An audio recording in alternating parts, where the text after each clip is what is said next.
TDAH, TEA e o desenvolvimento de alergias de pele e respiratória. Será que existe alguma correlação sobre isso?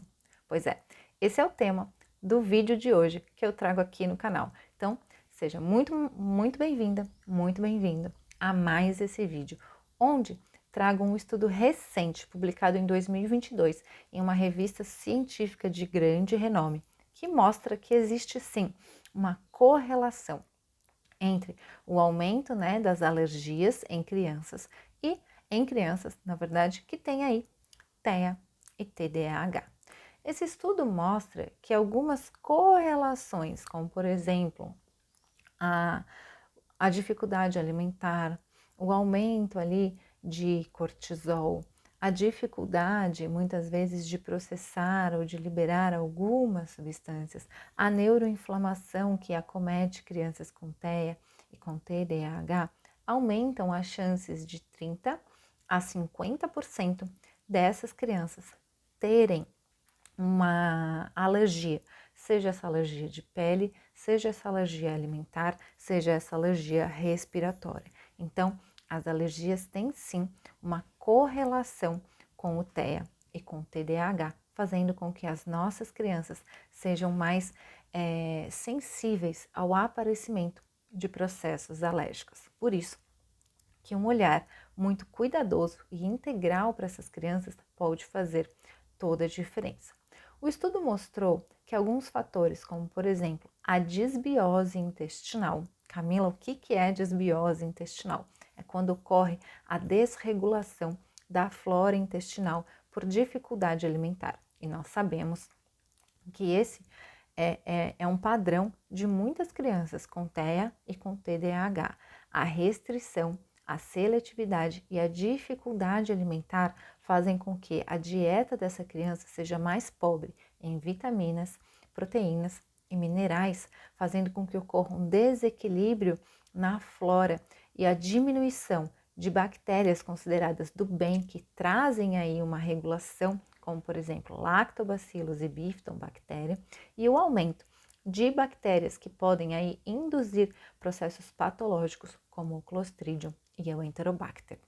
Então, essa disfunção, desregulação intestinal pode sim aumentar as taxas de citocinas, de proteínas pró e inflamatórias, fazendo com que o intestino esteja sempre em processo inflamatório, aumentando aí outros cofatores que induzem um aumento do aparecimento de processos alérgicos. Distúrbios de sono, que nós sabemos que também é bem comum em crianças tanto com TEA como com TDAH, podem contribuir muito para o aparecimento de alergias. O estudo mostrou que crianças que dormem mal ou por um longo período, têm dificuldade para dormir, podem ter um aumento no número de eosinófilos, ou seja, uma maior eosinofilia. Camila, o que isso quer dizer? Bom, eosinófilos são células que fazem parte do sistema de defesa do nosso corpo, mas também são responsáveis por mediar os processos alérgicos. Então, se eu aumento célula que pode mediar o processo alérgico, eu aumento também a chance dessa criança desencadear uma alergia. Além disso, crianças que têm dificuldade alimentar e que têm dificuldade para dormir têm aumento no estresse oxidativo, ou seja, aumento no aparecimento de radicais livres no corpo, o que causa aí uma maior inflamação do corpo, então aumentando a migração de células inflamatórias, e também aumenta o número de anticorpos do tipo IgE, que são anticorpos que medeiam o processo alérgico, Então, além de citocinas e proteínas inflamatórias e pró-inflamatórias, os níveis de IgE dessa criança estão também aumentados, fazendo com que ela seja mais propensa a ter quadros alérgicos. Tá, até aí tudo bem. Eu sei que é complicado, o estudo mostra isso e a gente precisa sim prestar atenção com relação à alimentação, o sono, o que essa criança usa na pele, o que ela consome com relação a corantes, tudo isso pode influenciar. E como que a aromaterapia entra aqui neste processo. Então, mais uma vez, trazendo aqui um olhar integral para a criança, eu preciso entender o que ela precisa. Então, ela está com um problema de desregulação da flora intestinal? Será que eu posso utilizar aqui alguns óleos essenciais com ação anti-inflamatória para auxiliar no processo de regulação de uma flora ou de um intestino irritado, por exemplo?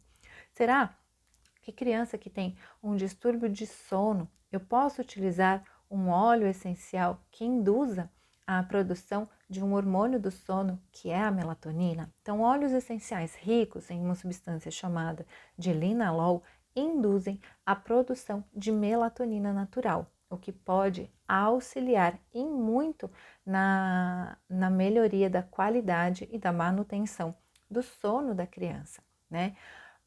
E também óleos essenciais que tragam aí um processo de tonificação no corpo, que diminuam a produção de histamina, ou seja, diminuindo também o processo de eosinofilia, como é o caso do cedro atlas, podem ser óleos essenciais chaves para melhoria da qualidade de vida das nossas crianças, certo? Eu espero que você tenha gostado desse vídeo. Se você já entendeu que o seu filho precisa sim de um olhar integral, que ele precisa sim de pessoas para ajudar na regulação, né, do seu corpo, diminuindo aí processos alérgicos que trazem dificuldades para a rotina do dia a dia, vou deixar aqui embaixo desse vídeo os meus contatos das redes sociais para que você e eu possamos conversar mais de perto e trazer um cuidado efetivo e eficiente e natural para o seu filho, né, no controle das alergias. Vou deixar também aqui na descrição do vídeo o link do estudo que eu citei aqui nesse vídeo, tá bom? Um grande beijo, a gente se vê então no próximo vídeo.